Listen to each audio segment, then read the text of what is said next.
আমি ইসলাম গ্রহণ করবো, আপনার হাতের বায়াত হবো, আপনি হাত বাড়ান। নবী হাত বাড়াইছেন, উনি হাত গুটাই নিয়েছেন। আমর ইবনুল আস নবীকে বলছেন হাত বাড়ান, আমি মুসলমান হবো, আপনারা তো নবী হাত বাড়াইছেন, উনি হাত টেনে নিয়েছেন, উনার হাত। হ্যাঁ আমর কি তৈল, তুমি বললে হাত বাড়াইতে, হাত বাড়াইলাম, হাত গুটাই নিলে, আমার একটা শর্ত আছে। কি শর্ত? আমি ইসলাম আনার পূর্বে যত আকাম কুফাম করছি, গুনাহ করছি, সব যদি মাফ হয় আমি ইসলাম আনব, গ্রহণ করব। আল্লাহ বলে ইয়া আমর, তুমি কি জানো না ইন্নাল ইসলাম ইয়াহদিমু মা কানা ক্বাবলাহু, ইসলাম আনলে ইসলামের পূর্বে যত গুনাহ সব আল্লাহ মাফ করে দেন। ওয়া ইন্নাল হাজ্জা ইয়াহদিমু মা কানা ক্বাবলাহু, হজ করলে পূর্বের সমস্ত গুনাহ মাফ। আমর ইবনুল আস ইসলাম আনলে সব গুনাহ মাফ, হজ করলে পূর্বের সব গুনাহ মাফ। 3 নাম্বার বুখারী মুসলিম শরীফের হাদিস, আল্লাহ নবী ফরমান আল হাজ্জুল মাবরুর লাইসা লাহু জাযাউন ইল্লাল জান্নাহ, হজ যদি কবুল হয় আপনার বেহেশত আপনার জন্য গ্যারান্টি যুক্ত, আপনি নিশ্চিত বেহেশত, হজ কবুল হলে। 3 নম্বর 4 নম্বর আল হাজ্জুল মাবরুর লাইসা লাহু জাযাউন ইল্লাল জান্নাহ। এই হাদিসের ব্যাখ্যা দেওবন্দ মাদ্রাসার শায়খুল হাদিস ছিলেন মরহুম সাঈদ আহমদ পালনপুরি নওয়াল্লাহু মারকাদাহু, উনার বুখারী শরীফের একটা ব্যাখ্যা গ্রন্থ আছে তুহফাতুল কারি। ও ব্যাখ্যা গ্রন্থ কি হাদিস নিয়ে গবেষণা হলে, একটা ইজতিহাদ গবেষণা হলে বার করছেন। এই হাদিস থেকে এই কথাটা বোঝা যায়, মানে হজ যদি কবুল হয় আপনি নিশ্চিত বেহেশতি। এর অর্থ কি? বেহেশতে কোন কাফির যাবে, কোন বেঈমান কাফির বেহেশতে যাবে যাবে না। তো হজ যদি কবুল হয় এর অর্থ কি? আপনি নিশ্চিত ঈমানের উপর আপনার শিল মোহর লেগে যায়, আপনি নিশ্চিত ঈমানদার অবস্থায় আপনার মরণ হবে। হজ যদি কবুল হয় আপনি নিশ্চিত ঈমানদার অবস্থায় আপনার মরণ হবে। তো ঈমানদার অবস্থায় যদি মরণ হয় নিশ্চিত, তাহলে কোথায় যাবেন? বেহেশতে যাবেন। ও হাদিসের মর্ম যে হজ কবুল হইলে আপনি নিশ্চিত বেহেশতের, মানে না হজ যদি কবুল হয় আপনি নিশ্চিত ঈমানদার অবস্থায় আপনার মরণ হবে, ঈমানের উপর আপনার শিল মোহর লেগে যাবে, আপনি কোনোদিন পথভ্রষ্ট হবেন না, এই ধর্মচ্যুত হবেন না, কাফির মুরতাদ হবেন, নিশ্চিত আপনার ঈমানের হালতে মরণ হবে। ঈমানের হালতে মরণ হলে যাবেন কোথায়? বেহেশত। ওই বলা হয়েছে হজ কবুল হইলে আপনি নিশ্চিত বেহেশতে, আপনার গ্যারান্টি দিত। হজ করলে লাভ কি? এরপর দিকে হজ করলে দুনিয়া আখিরাতের ফায়দা। 4 নম্বর আলোচনা, হজ করার জন্য 2টা জিনিস দরকার, থাকতে হবে। 3টা জিনিস থেকে দূরে থাকতে হবে। 2টা জিনিস থাকা লাগবে আর 3টা জিনিস থেকে দূরে থাকা। 1 নম্বর, হজ করতে হলে সবর, ধৈর্য অনিবার্য। ধৈর্য আপনার থাকবে না, হজ শুধু সফল হবে, হজ হবে না, প্রকৃত হজ হবে না। ধৈর্য কেন? প্রত্যেক জায়গায় জায়গায় আপনার ধৈর্য ধারণ করতেই হবে। ধৈর্য হারা হয়ে যাবেন, ইহরামের কাপড় পরিধান করা আপনি দেখবেন আবুল তাবুল বকবেন ইহরামের পরিধান করার পরেও, তাহলে আপনার হজ নষ্ট হয়ে যাবে। 1 নম্বর ধৈর্য। তো আপনি গেলে বুঝবেন ধৈর্য কি জিনিস। ইন্নাল্লাহা ইউহিব্বুস সাবিরিন, ইন্নাল্লাহা মা'আস সাবিরিন ওয়াল্লাহু ইউহিব্বুস সাবিরিন। ধৈর্যকারীকে আল্লাহ ভালোবাসেন। ধৈর্য আপনার মস্তিষ্কের মধ্যে এই জিনিসটা ফিট করতে হবে যে হজ করতে হলে ধৈর্য লাগে। ধৈর্য নেই আপনার হজটা প্রকৃত হজ হবে না। 1 নম্বর। 2 নম্বর, কামিল ইশক লাগবে। হাজি হে আশ-শাইসু আত-তাফিল, এলোমেলো চুল, ময়লাযুক্ত কাপড়, পাগল। আপনি আল্লাহর জন্য পাগল হয়ে যান, পুরোপুরি পাগল হতে পারবেন, হজটা পরিপূর্ণ হবে। আর পাগল পরিপূর্ণ হতে পারবেন না, সফল হবে কিন্তু পরিপূর্ণ হজের স্বাদ পাবেন না। কামিল ইশক, পরিপূর্ণ ইশক, মহব্বত, প্রেম, ভালোবাসা আল্লাহ থাকতে হবে। যদি পরিপূর্ণ ভালোবাসা থাকে আল্লাহ, তখন আপনার সফরটা স্বাদ পাবেন, তাহলে স্বাদ পাবেন।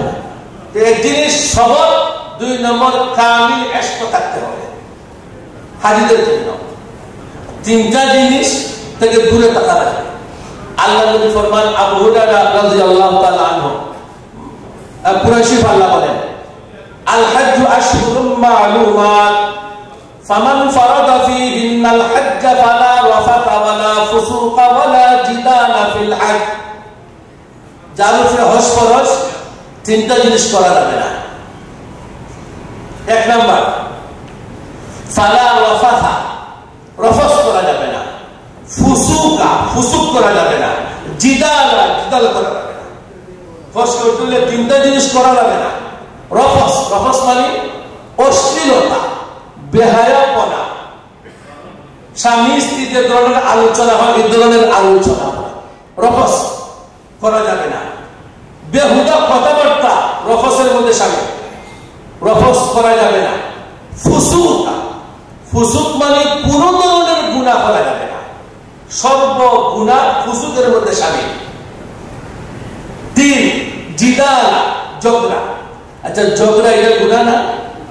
ঝগড়া শব্দটা আল্লাহ পাক রব্বুল আলামিন যদিও ফুসুকের ভিতরে আছে, ঝগড়াও গুনাহ, ফুসুক মানে কোন ধরনের গুনাহ করা যাবে না, যে ঝগড়াটাও তো ফুসুকের ভিতরে আছে, তারপরেও আল্লাহ পৃথক করে ঝগড়ার কথা উল্লেখ করছেন। কেন?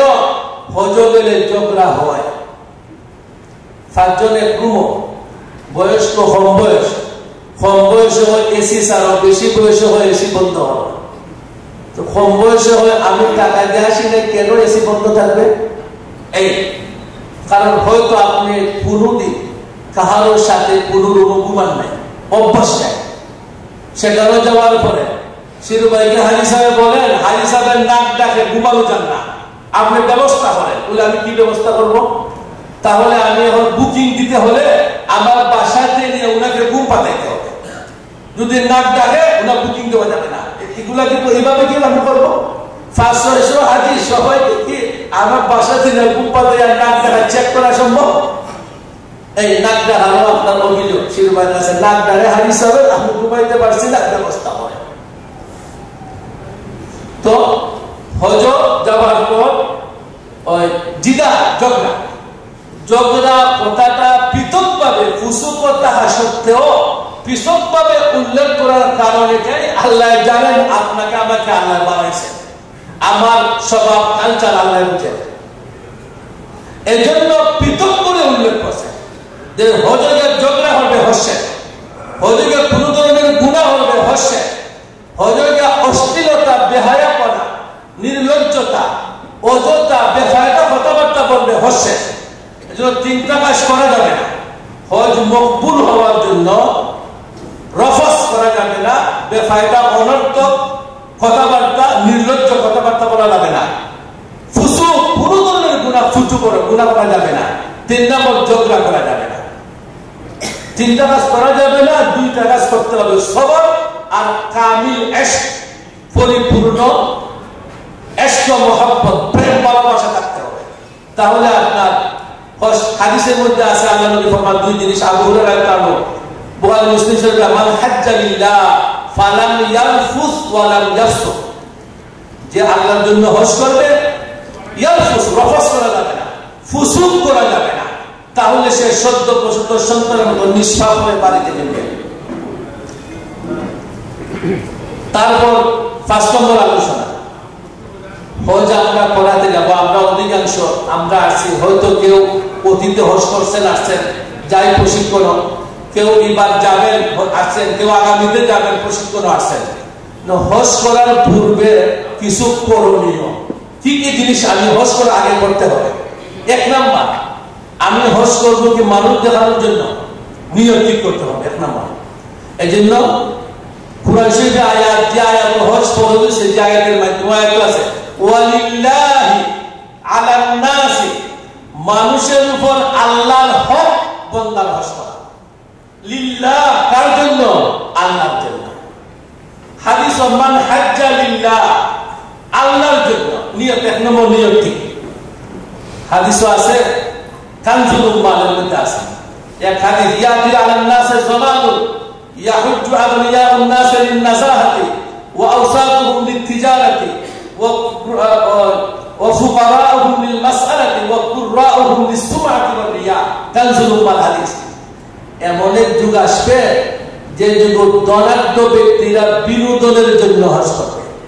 লন্ডন, আমেরিকা, জাপান, জার্মান গেছি, সৌদি তো গেলাম না, যে হজের উসিলা একটু দেখি আর সৌদি আরব। আসলে হজ মূল উদ্দেশ্য না, সফর করা বিনোদনের জন্য। এটা আমার কথা না, নবীর কথা। এক। 2 নম্বর, ধনাঢ্য ব্যক্তিরা, মধ্যবিত্ত ব্যক্তিরা ব্যবসার উদ্দেশ্যে হজ করবে, আর নিম্ন স্তরের মানুষেরা ভিক্ষার উদ্দেশ্যে হজ করবে। আর আলিম উলামা ফারিসা বহল হজ করবে লিসুমআতি ওয়া রিয়া। মানুষের হইব হুজুরে এতবার হজ করছেন লোক দেখানোর জন্য। আলিম উলামারা ফারিসা বহলরা হজ করবে কিসের জন্য? লোক দেখানোর জন্য, যে অমুকে অতবার হজ করছেন অমুক হুজুরে। তো এই নিয়ে যদি থাকে আমরা সব বরবাদ, পয়সাও গেল, সময় গেল, শ্রম গেল, সব বেকার। এই জন্য নিয়ত, 1 নম্বর নিয়ত ঠিক। নিয়ত কিসের জন্য হজ করবো? হাজি সাহেবের জন্য না, আল্লাহকে সন্তুষ্ট করার জন্য। 2 নম্বর, খাঁটি দিলে তওবা করে নিব। হজ যাওয়ার আগে খাঁটি দিলে তওবা করে নিব। দেখেন, হজ নামক ইবাদতটা আল্লাহ রোজার ফরফর রাখছে। রোজার ফরের মাস কি? শাওয়াল। শাওয়াল মাস গেছে, এখন কোন মাস হবে? জিলকদ। এর বাদে আছে জিলহজ। এখন তো আমরা 6 ঘন্টায় চলে যাচ্ছি। আগে তো জাহাজে মানুষের 3 মাসে লাগবে। এর জন্য হজের সময় রাখা হয়েছে 3 মাস। রোজার ফরফর আল হজ্জু আশহুরুম মালুমাত। হজ কয়েক মাস, মানে 3 মাস, 2 মাস 10 দিন। হজের রোজার ফরফরই হজ রাখা হয়েছে। রোজার পরের মাস হজের মাস, এর পরের মাস হজের মাস, ওখানে জিলকদ চলে, এর বাদের মাস হজের মাস। কেন রাখা হয়েছে রোজার পরপর হজ? আল্লাহ বলে, বান্দা রোজার মাধ্যমে লাআল্লাকুম তাত্তাকুন, তুই মুত্তাকি, মানে তোর অন্তরাত্মা পবিত্র হইছে রোজার মাধ্যমে। ওই পবিত্র থাকতে থাকতে আমার বাড়ি চলে আসে। এরপরে যাইতে দেরি হয়, মায়ের মাস 2 মাস, এর ভিতরে তার টুটাফাটা বন্ধুরি হয়েছে, আমার কাছে তফ করবে, সমাপ্ত করে দেবে। এই জন্য রোজার পরপরই হজ নামক ইবাদত রাখা হয়েছে। আমি সারা বছর গুনাহ করি, অন্তরাত্মা নাপাক, পবিত্র, এই নাপাক নিয়ে আল্লাহর দরবার আমি কিভাবে যাব? এই জন্য আল্লাহ বলে, ও বান্দা, রোজার মাধ্যমে তুই মুত্তাকি হইছ, তোর অন্তরাত্মা পবিত্র হইছে। সুতরাং ও অবস্থা থাকতে থাকতে আমার বাড়িতে চলে আসে। ও রোজার পরে হজ রাখা হয়েছে, যে খাঁটি দিলে তওবা। রোজা তো তাকওয়া অবলম্বন করছি, কিন্তু এর ফলে তো ভুল ত্রুটি গুনাহ খাতা হইছে, খাঁটি দিলে তওবা করে। আমরা অনেক সময় ঋণ ফিন ব্যবসা বাণিজ্য করা, ব্যাংকের ঋণ, তমুকের ঋণ ফিন যতটুকু পারি পরিশোধ করে দেবো। আর একবার যদি ক্লিয়ার করতে পারি না, একটা কাগজকে আমাদের যারা আছে তাদেরকে বুঝাই দিই, আমি যে আবার রিটার্ন আসবো, কোন গ্যারান্টি আছে? গ্যারান্টি কত মানুষ হজুকে মারা যায়। এই জন্য ঋণ ফিন বুঝিয়ে দিয়ে পরিশোধ করবো। হজের মাসাইল, যার উপরে হজ ফরজ, হজের মাসাইল জানা ফরজ। যার উপরে যাকাত ফরজ, যাকাতের মাসাইল জানা ফরজ। যার উপরে নামাজ ফরজ, নামাজের মাসাইল জানা ফরজ। এই জন্য আমরা হজের কিতাবাদি পড়ে মাসাইল জেনে নিব যতটুকু পারি। এরপর সমস্যা হয় হুজুরকে জিজ্ঞাসা করব। তারপর 5 নম্বর, হালাল মাল দ্বারা হজ করার চেষ্টা করব। হালাল মাল। আপনি বলবেন, হুজুর আমরা টাউনে থাকি, ব্যবসা বাণিজ্য করি, ব্যাংকের লোন দিয়া ব্যবসা, আমার তো জানার মতে যা আছে মোটামুটি কোন মালের ব্যাপারে 100% গ্যারান্টি দিতে পারবো না, তুই কি হজ করবো না? হালাল মাল নিয়ে যদি আপনি হজ যান, যখন লাব্বাইক বলবেন, ফেরেশতা আসমান থেকে বলবে, না দা মুনাদিন মিনাস সামা লাব্বাইকা ওয়ালা সাআদাইকা যালুকা হালালুন, তোমার মাল হালাল, তোমার লাব্বাইক কবুল। যখন হারাম মাল নিয়ে আপনি ইহরাম বেঁধে লাব্বাইক করবেন, ফেরেশতা না দা মুনাদিন মিনাস সামা লা লাব্বাইকা ওয়ালা সাআদাইকা, তোর কোনো লাব্বাইক গ্রহণ করবে না, তোর মাল হারাম, কবুল হবে না, হজ হবে, কোনো লাভ হবে না। বলে যে আমার যাদের মাল সারা ওই বেজায়। 2 নম্বর, কিন্তু আমি হজে যাব, তার ব্যবস্থা কি? ফতোয়ায়ে দারুল উলুম এক ফতোয়ার কিতাবের ব্যবস্থা আছে। ব্যবস্থাটা হলো, আপনার যদি এই ধরনের কোন মাল শিওর না থাকে যে একদম হালাল, কোন ভেজাল নাই, এমন কোন মাল আপনার কাছে নাই, যা আছে শুধু ভেজাল যুক্ত, তখন অথচ আপনি হজ করবেন। তো ফতোয়ায়ে দারুল উলুম একটা ব্যবস্থা আছে, হজ যেতে যত পয়সা লাগে, টাকা লাগে, যত লাগে, এতটুকু পয়সা আপনি বন্ধু বান্ধব দেশের কাছ থেকে খরচ নেবেন। আপনার পয়সা আছে, দেশের কাছে বললে যেহেতু পয়সা আছে চাইলে দিবে, যেমন তেলের মাথাতে পয়সা আছে আপনাকে দিবে, আপনার নাই চাইলে দিবে না, তো আপনি চাইলে পাবেন। এতটুকু আপনি ঋণ নিবেন তার কাছে, যতটুকু টাকা হজ করতে লাগে, নেওয়ার পরে ওই টাকাটা হজ করবেন। দেশে এসে বেজাল যে পয়সা, ও বেজাল পয়সাটা ঋণ পরিশোধ করে দিবেন। এটা ফতোয়ায়ে দারুল উলুম ও ব্যবস্থা আছে। ওইভাবে আপনি হজটা করবেন, আপনার হজটা হালাল পয়সাটা হবে এবং হজটা কবুল হবে। তারপর 6 নম্বর, হজের জীবনের সবচেয়ে ইম্পর্টেন্ট, হাঁটার অভ্যাস করতে হবে। আমরা তো এমন আরাম প্রিয় মানুষ, আপনার অফিসও এসি, বাসার এসি, গাড়ি তো এসি, এসি এসি সারাদিন চলে, সেখানেও গরম এসি, বের হওয়ার বাদে তাদের দেশ এখন যে গরম, আমাদের দেশের যে অবস্থা, এই দেশে আসলে বেশি গরম, তাদের দেশে নর্মাল গরম 45-48 ডিগ্রি নর্মাল। আমি আরফার ময়টা পেয়েছি 58 ডিগ্রি গরম। এখন অবস্থা কি? তা আপনার হাঁটার অভ্যাস এখন থেকে করতে, হাঁটতে পারি না, হাঁটতে না পারলে আপনার হজ পুরাপুরি করা আপনার জন্য অসম্ভব হয়। আপনি 5 ওয়াক্ত নামাজ যা পড়বেন মসজিদে গিয়ে, 5 ওয়াক্ত নামাজ পড়তে কয়েক মাইল হাঁটতে হবে। এর মানে হুঁচে 2 মাইল দূরের অর্থই জানা। আপনি যাবেন 5-7 মিনিট লাগবে, তো 5-7 মিনিট যাইতে আইতে 5 ওয়াক্ত নামাজ হিসাব করে দেখেন কয় মাইল আপনি 5 ওয়াক্ত নামাজ পড়তে হাঁটতে হবে। এই জন্য হাঁটার অভ্যাস করতে এখন থেকে, এটা ইম্পর্টেন্ট। প্রতিদিন আমি সকালে ফজর নামাজ পড়ে মাইল 1.5 মাইল 2 মাইল হাঁটে। যত বেশি হাঁটতে পারবেন হজ তত আপনার জন্য সহজ হবে।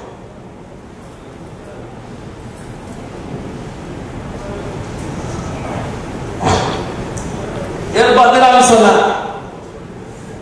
আপনি হজ যাবেন, সাথে নেবেন কি? আপনারা জানেন তারা ট্রাভেলস এজেন্সির পক্ষ থেকে 2টা বই আছে আমার হাতে, একটা তুহফাতুল হুজ্জাজ হজের বই, আর একটা আছে উমরার বই, হাজিয়ে উমরা। হয়তো আপনারা অনেক হাজি সাহেব পাইছেন তুহফাতুল হুজ্জাজ, না পাইলে অফিস থেকে নেবেন। ওই অফিসও আছে আপনি হজ যেতে কি কি সাথে নিতে হবে। অনেক বই আছে, আমি তো কয়েকবার গেছি আপনাদের দোয়া, এবারও যাব। অভিজ্ঞতার আলোকে কিছু জিনিস আমি বই মধ্যে রেখেছি, এই জন্য এই বই এমন কিছু পাবেন যেটা অন্য বই পাবেন না। অফিস থেকে আপনারা কালেকশন করবেন, তুহফাতুল হুজ্জাজ সাথে কি কি জিনিস নেবেন। এর মধ্যে আছে রশি নেবেন। তো অনেকে প্রশ্ন করে রশি কিনে নেবেন, রশি নিব না, এটা প্রশ্ন করে সবাই। আপনি যে হোটেলে উঠবেন, উঠার পরে গোসল করছেন, দেখবেন লঙ্গি দেওয়ার কোনো জায়গা নাই, পাঞ্জাবিটা রাখবেন কোনো ব্যবস্থা নেই, তখন কি করবেন? তখন কি আপনি যাবেন রশি কিনা? রশিটা আপনার 8-10-15 সাথে থাকে, আপনি একটা ব্যবস্থা রুমের ভিতরে অথবা রুমের বাইরে যে কোনো জায়গা রশি যে কোনোভাবে একটা ব্যবস্থা করা যায়, পরে আপনি পাঞ্জাবিটা রাখবেন, লঙ্গিটা রাখবেন। আর এই রশি আসার সময় আপনার খাজেও লাগবে, গাঠি বাঁধতে হবে না, আপনার খাজে লাগবে, এই জন্য রশিদ প্রয়োজন। আর অন্য আরো অনেক কিছু আছে, এগুলো আপনি পড়লে পাবেন, এই কিতাবে 51 নম্বর পৃষ্ঠার মধ্যে আছে। তারপর হাজিদের জন্য কিছু সতর্কীকরণ, সেখানে যাওয়ার পরে আমরা কি কি জিনিসের সম্মুখীন হব, এগুলো আগে যদি না জানি আমি সমস্যা করব। 1 নম্বর, মক্কা মদিনা যেহেতু সারা বিশ্বের মানুষ আসবে, সারা বিশ্বের মানুষ 5 ভাগে বিভক্ত, 4 মযহব, সারা বিশ্বের মানুষ 4 মযহব ফলো করে। আর এক মযহব আছে যেটা কোনো মযহব নাই, আহলে হাদিস, তো 5 ভাগ হলো। এখন সেখানেও যাওয়ার পরে আপনি দেখবেন কেউ রফিয়া নাই, হাত তুলে নামাজ পড়ে, আমিন জুড়ে বলে, আপনি বলবেন হ্যাঁ যে দেশ থেকে ইসলাম গেল ওই